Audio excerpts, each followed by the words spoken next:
പണ്ട് ഒരു പാവപ്പെട്ട വൃദ്ധനായ ജെപ്പറ്റോ എന്നു പേരുള്ള ഒരു ശില്പി തനിച്ച് ജീവിച്ചു പോന്നു. അയാൾ സൽസ്വഭാവിയായിരുന്നു. കുട്ടികൾക്കായുള്ള കളിപ്പാട്ടങ്ങൾ നിർമ്മിക്കുന്നതായിരുന്നു അയാളുടെ ജോലി. എനിക്ക് സ്വന്തമായിട്ടൊരു കുഞ്ഞുണ്ടായിരുന്നെങ്കിൽ. അങ്ങനെ ഒരു പുതിയ മൃദുവായ പൈൻമരത്തിന്റെ കമ്പുകൾ ഉപയോഗിച്ച് അയാൾ ഒരു പാവക്കുട്ടിയെ നിർമ്മിച്ചു. നീല ചിറകുകളുള്ള ഒരു ദേവതയ്ക്ക് അയാളിൽ മനസ്സലിവ് തോന്നി. അയാൾക്കൊരു സമ്മാനം കൊടുക്കാൻ ആഗ്രഹിച്ചു. അവർ മാന്ത്രിക കോലുപയോഗിച്ച് ആ പാവക്കുട്ടിക്ക് ജീവൻ നൽകി. ആഹാ, ഞാൻ ഇതുവരെ നിർമ്മിച്ചതിൽ വെച്ച് ഏറ്റവും നല്ല പാവക്കുട്ടിയായത്. ഞാൻ ഇതിനെ പിനോക്കിയോ എന്ന് വിളിക്കും. കുറച്ച് ദിവസങ്ങൾക്ക് ശേഷം പിനോക്കിയോയെ സ്കൂളിലേക്ക് അയക്കാൻ അയാൾ ആഗ്രഹിച്ചു.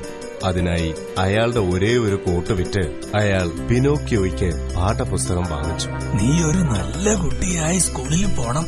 ശരി, പുറപ്പെട്.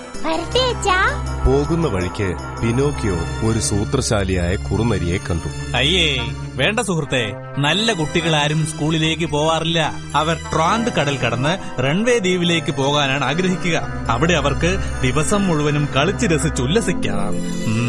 നിനക്ക് ആഗ്രഹമുണ്ടെങ്കിൽ ഞാനൊരു ടിക്കറ്റ് തരാം. പക്ഷേ എന്റെ കയ്യിൽ അതിന് പൈസ ഇല്ലല്ലോ. നിന്റെ പാഠപുസ്തകം തന്നാലും മതി. പിനോക്കിയോ സന്തോഷത്തോടെ തന്റെ പാഠപുസ്തകം നൽകി. അവനൊരു നല്ല കുട്ടിയായി വിനോദയാത്രയ്ക്ക് പോവുകയായിരുന്നു. പെട്ടെന്ന് നീല ചിറകുകളുള്ള ദേവത അവിടെ പ്രത്യക്ഷയായി. പിനോക്കിയോ, നീ സ്കൂളിലേക്ക് പോകുന്നില്ലേ? ഞാൻ സ്കൂളിലേക്കാ പോയിക്കൊണ്ടിരിക്കുന്നത്. ആ ഒരു വലിയ നുണ പറഞ്ഞതോടെ പിനോക്കിയോയുടെ മൂക്ക് വളരെ വലുതായി നീണ്ടു വളരാൻ തുടങ്ങി. അവൻ കരയാൻ ആരംഭിച്ചു.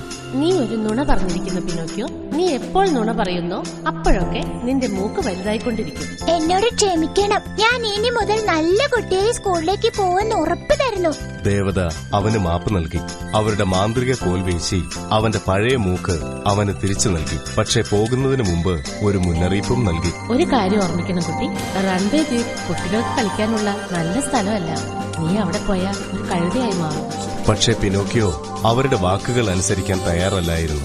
അച്ഛനെ പറ്റിയോ ദേവത പറഞ്ഞതിനെ പറ്റിയോ ഓർമ്മിക്കാതെ അവൻ റൺവേ ദ്വീപിലേക്ക് യാത്രയായി. ആദ്യമൊക്കെ ആ സ്ഥലം ജീവിക്കാൻ പറ്റിയതായി തോന്നി. പലവിധ വിനോദങ്ങളും മധുര പലഹാരങ്ങളും. പിനോക്കിയോയെ നിയന്ത്രിക്കാൻ അവിടെ ആരും ഉണ്ടായിരുന്നില്ല. ഒരു ദിവസത്തെ ഉല്ലാസത്തിനു ശേഷം അവൻ ക്ഷീണിതനായി ഒരു തടാകത്തിനരികെ വിശ്രമിക്കാനായിരുന്നു. കുടിക്കാൻ വെള്ളമെടുക്കാനായി തന്റെ കൈകൾ വെള്ളത്തിലേക്ക് നീട്ടിയപ്പോൾ അവൻ തന്റെ പ്രതിബിംബം കണ്ടു. അയ്യോ, ഇത് ഞാനല്ല. എന്റെ ചെവികൾക്കും മൂക്കിന് എന്താ സംഭവിച്ചത്? എനിക്ക് എങ്ങനെ ഈ വാൽ വന്നത്? അവന് ഒരു കഴുതയെപ്പോലെ ചെവികളും മൂക്കും വാലും വളർന്നിരുന്നു. സഹായിക്കണേ, ആരെങ്കിലും സഹായിക്കണേ. ഒരിക്കൽ കൂടി നീലച്ചിറകുകളുള്ള മാലാഖ പ്രത്യക്ഷയായി. വെട്ടിയായ പാവക്കുട്ടി, ഞാൻ നിന്നോട് പറഞ്ഞില്ലേ റൺവേ ദ്വീപ് ഒരു സുരക്ഷിതമായ സ്ഥലമല്ലെന്ന്. ഇപ്പോൾ നീ ചെന്ന് നിന്നെ കാണാതെ കരഞ്ഞുകൊണ്ടിരിക്കുന്ന നിന്റെ അച്ഛനെ കണ്ടുപിടിക്കേ. അവർ തന്റെ മാന്ത്രിക കോലുപയോഗിച്ച് പിനോക്കിയോയുടെ കഴുതച്ചെവികളും നീണ്ട മൂക്കും വാലുമെല്ലാം അപ്രത്യക്ഷമാക്കി. അവർ അവനെ കടൽ തീരത്തേക്ക് പറഞ്ഞയച്ചു. അവിടെ തന്റെ അച്ഛൻ ജെപ്പറ്റോ മുങ്ങി താഴുന്നത് അവൻ കണ്ടു.